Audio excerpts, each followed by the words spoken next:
하나님의 크신 사랑과 은총이 여러분의 삶에 함께 하시기를 빕니다. 오늘은 민족을 향한 안타까움이라는 제목으로 함께 하나님의 말씀을 나누겠습니다.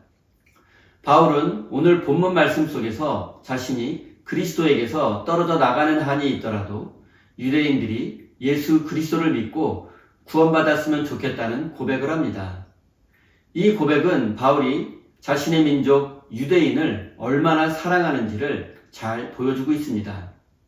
바울은 오늘날 튀르키예 남동쪽 지중해 해안에 위치한 다소라는 도시에서 태어난 디아스포라 유대인입니다. 그는 평범한 유대인이 아니라 유대인 중에 유대인이라 할 수 있는 바리새인 출신이었습니다. 바울은 유대교에 대한 열정이 남달리 강했기에 초기 그리스도인들을 유대교를 배반한 자들로 보고 안디옥까지 쫓아가 체포하기도 했습니다. 그러나 부활하신 예수님을 만난 후로는 오히려 예수님의 복음을 전파하는 일에 헌신하게 되었습니다. 하지만 이런 바울이 유대교의 입장에서는 배교자였습니다. 그것도 보통 배교자가 아니었습니다. 누구보다 유대교에 충성심이 강했던 바울의 배교는 당시 유대인들의 입장에서는 도저히 용납할 수 없는 일이었습니다. 한국식으로 표현하면 나라를 일제에 팔아먹은 이완용과 같습니다. 바울과 유대교의 갈등의 중심에는 율법이 있었습니다. 유대인들은 오랫동안 율법을 철저히 지켜야만 구원받을 수 있다고 믿어왔습니다. 그런데 바울은 율법이 아니라 오직 예수 그리스도를 향한 믿음으로만 구원받을 수 있다고 합니다. 그리고 이 둘의 간극은 좁혀지지 않았습니다. 그 결과 율법을 무시하고 예수님을 향한 믿음을 강조하는 바울은 유대교의 이단자, 배교자로 낙인 찍히고 말았습니다. 하지만 바울은 너무 억울합니다. 그는 자신의 생명보다 민족인 유대인을 더 사랑하고 소중히 여겼기 때문입니다. 그렇기 때문에 자신이 그리스도의 사랑에서 끊어지는 한이 있더라도 유대인들이 구원받기를 바란다는 그런 고백을 할 수 있었던 것입니다. 바울은 본문 말씀의 바로 앞 부분인 로마서 8장에서 환난과 곤고, 박해와 굶주림, 헐벗음과 죽음의 위협도 우리를 그리스도의 사랑에서 끊을 수 없다고 했습니다. 이것을 우리 시대의 말로 표현하면 가난과 고독, 허무함과 죽음, 장애와 불치병, 악한 권력자 등도 우리를 하나님의 사랑에서 끊을 수 없다는 뜻입니다. 바울은 이렇게 우리의 삶을 절망으로 몰아넣는 것들도 우리를 하나님의 사랑에서 끊을 수 없다고 합니다. 바울은 누가 우리를 대적하리요? 누가 우리를 고발하리요? 누가 우리를 정죄하리요? 라고 담대하게 선포했습니다. 바울이 이렇게 강하게 말할 수 있었던 이유는 하나님께서 그리스도인을 의롭다고 하셨다는 그 사실을 믿고 있었기 때문입니다. 하나님으로부터 옳다는 인정을 받았기 때문입니다. 하지만 하나님께 의롭다는 인정과 옳다는 인정을 받았다고 해서 인생의 문제가 한순간에 모두 해결되는 것은 아닙니다. 여전히 가난할 수 있고 외롭고 불안할 수 있습니다. 또 사람들에게 인정받고 싶은 욕구와 더 높아지려는 야망이 모두 한순간에 사라지는 것도 아닙니다.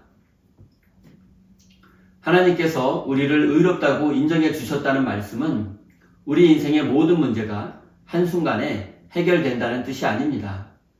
이제는 더 이상 율법을 온전히 지키는 것으로 구원받을 수 없다는 뜻이며 이제 새로운 구원의 길이 열렸다는 뜻입니다. 율법을 철저히 지키려고 하면 할수록 죄책감과 자신의 한계를 느낄 뿐입니다. 왜냐하면 육체를 가지고 시간과 공간 속에서 살아가는 인간은 어느 누구도 율법을 온전히 지킬 수 없기 때문입니다. 그리고 사도 바울은 예수 그리스도를 통해서 새로운 구원의 길을 찾았습니다.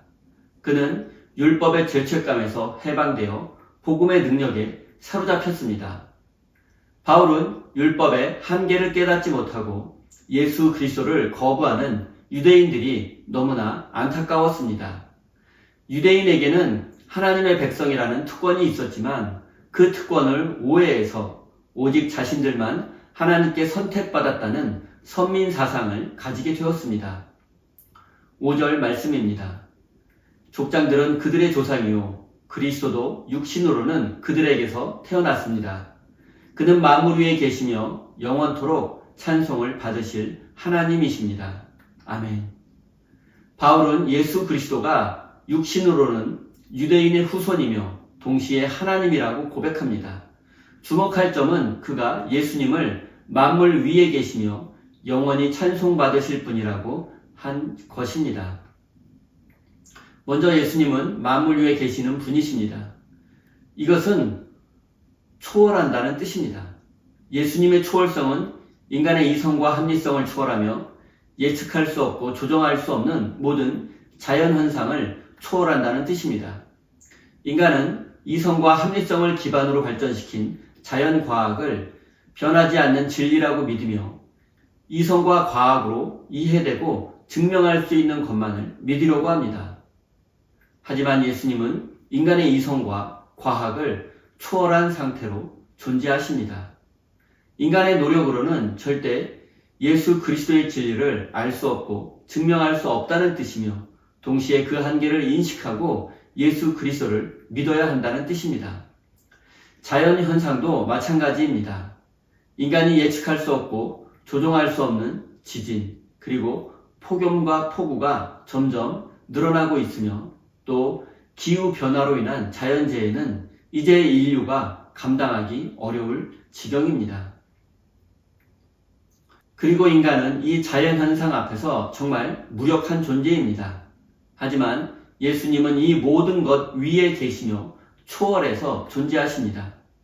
또 예수님은 영원히 찬양받으실 분이십니다. 이 세상에서 성공하고 멋진 인생을 산 사람은 사람들로부터 존경과 찬양을 받습니다.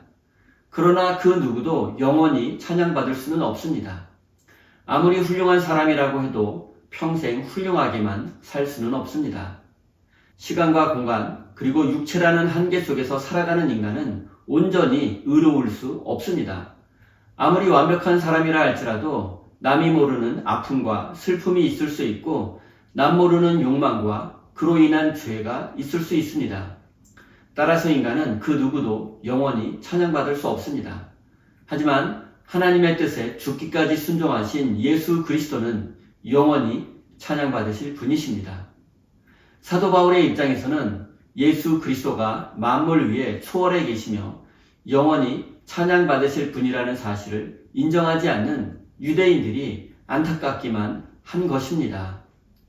사랑하는 성도 여러분, 예수 그리스도가 만물 위에 초월해 계시며 영원히 찬양받으실 분이라는 말은 관념적인 교리가 아닙니다.